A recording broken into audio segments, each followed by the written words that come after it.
Hey guys, Jason from Enswell Auto Sales here with our 1969 Chevy Camaro.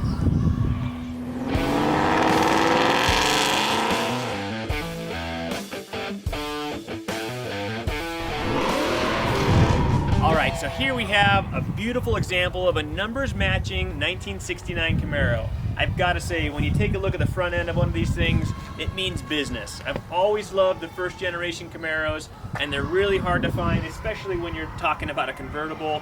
Numbers matching, it has the original 307 with an automatic transmission. Body and paint on this car, actually really good shape. I would put it as a driver. Kenny's gonna walk around this and you're gonna see a couple little flaws I'm gonna point out to you, but outside of that, it runs, drives, shines up nicely. I wouldn't hesitate to take this to any car show and be proud. A couple little scratches as seen here in the deck lid. I think somebody had a feline living in the trunk here. If you walk around, check out the interior. Overall, really solid.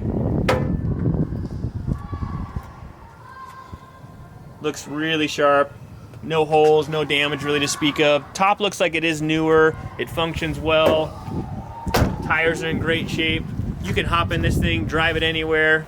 Let's make a deal on this. Drop us a call and we'll make it yours today.